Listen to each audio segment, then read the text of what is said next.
middle-aged maniac. Like I said, I didn't become a barber until I was 40. I'd been in the car business for nearly 20 years, and it was all about, keep your hand down there, pal. It was all about just grinding and, making money, and I looked around and my kids were grown and I was miserable and wanted to do something different, something that's not so hateful, I suppose. So you sold cars? I sold, and I was a manager at Cary Toyota and Beachmont Toyota. I used to be real liberal. I used to be mad all the time. I was probably the most angry person. I was just insane. Came to God. I came back, and life's gotten a lot better. You like doing this? Oh yeah. I get to talk to people all day and get to do a little artwork. Grew up right behind Boone County High School, off of Catherine there, and been out in Hebron for 27 years. Married my high school sweetheart.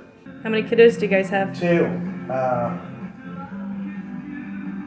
29 and 32, and 1 grandson. And my son's out in Florence. I work Monday from like 8 till 6. I work Tuesday from 8 till 4-ish. And then closed on Wednesday. And then 8 to 4 Thursday and Friday. And then 8 to 2 on Saturday. So what made you switch from liberal to conservative? I guess it was just seeing it from, I was very idealistic. I believed what people said. You know what I mean? I thought, oh man, this is change. This is going to be good. And then it was just like, I just felt like, I guess really from about the end of the Clinton administration all the way to where we're at currently, I just felt like it was just hatred on, and then I don't know, hypocriticalness, I don't know, man. It was a combination of a lot of things. A lot of it was, I really felt like, I truly felt when Obama got elected that, oh my God, we're not going to hear any more about racism. We're going to move on to something else. And then it seemed like that was the hot button. And just, abortion, homosexual issues being pushed on young children that don't. I just started seeing evil. I guess you could say I had an awakening, and it is really good versus evil. I stay booked up about 2 weeks out. Do you? And it's not that I'm even a good barber. I don't know. I guess people leave here and they're like, oh my God, thank God I'm not him, and I got a haircut too. I would love to find barbers, but nobody wants to work for their dad. Barbers are a relatively young industry. It's either they're 70, 80 years old or they're 20-something years old. My generation, it missed. I love T.J. Roberts, a young man. I've known him since he was a teenager, and he has had the same fervor and vigor for, constitutional rights ever since he was a kid. I mean, since he was this age, TJ has been the same. And then obviously Marianne Proctor has done a terrific job. I like her stance, her and Savannah Maddox's stance on getting rid of the certificate of need. If we're going to be capitalists, then let's be capitalists. Let's let the market bear. I get customers in here all the time. Well, I got a problem. I got to go see a specialist. I need to get an MRI. Next time I cut their hair, well, it's going to be 3 months before they can get me in for an MRI. I feel like it's more socialized medicine with just St. Elizabeth here.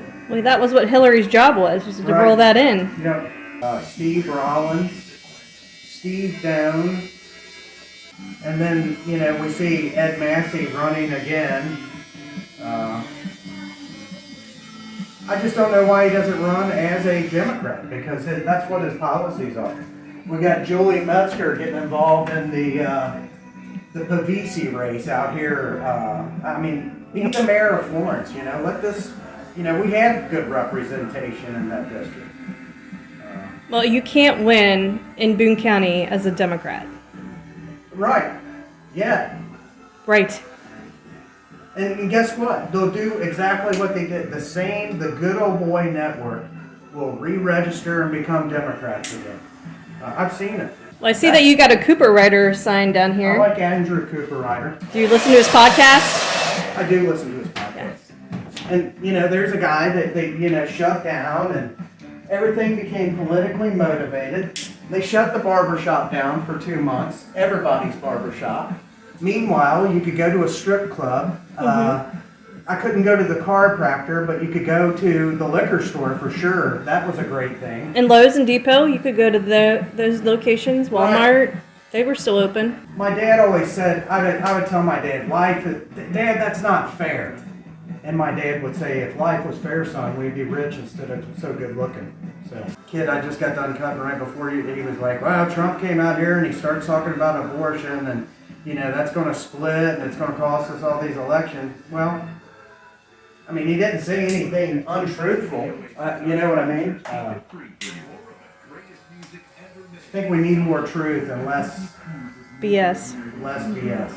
I'm sure you get a lot of good dialogue from either side.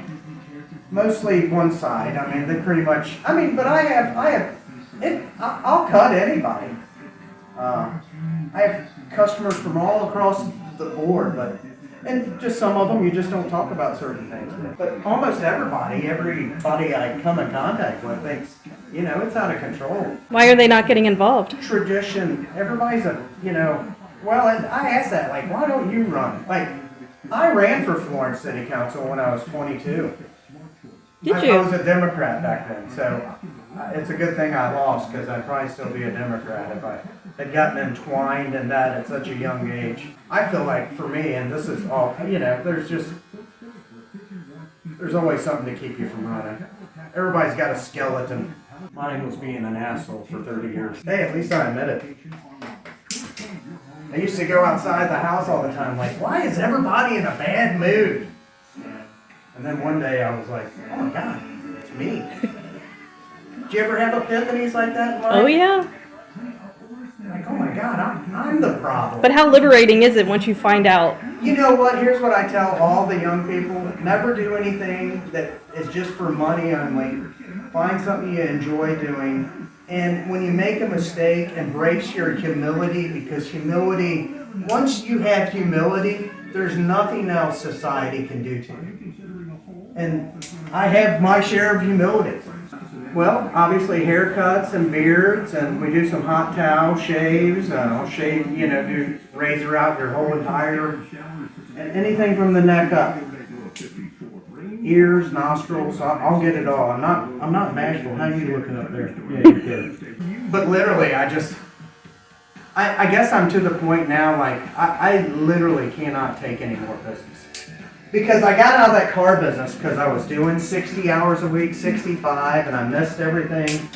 And I'm just lucky to have been here, I guess, at the right time.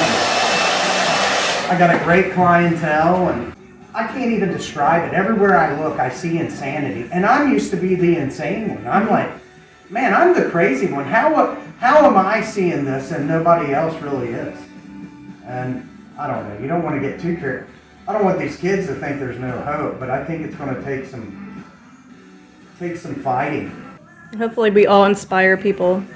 Even though you may not think that you're making a difference or influencing people, I'm sure you are. I did stand-up comedy for a few years. You did? I did. And again, probably where I was at in life, I was at my real liberal point, so I ostracized my abilities to get work and angry at everybody all the time. Double crown. Yeah.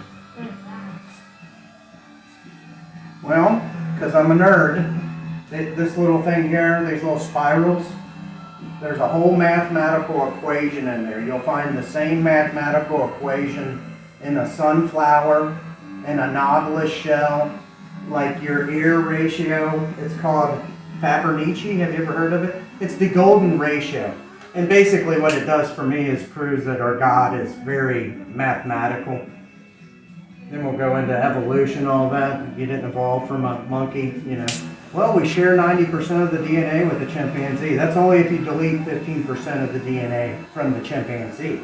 We also share 40% of our DNA with a bumblebee. We do? Yep.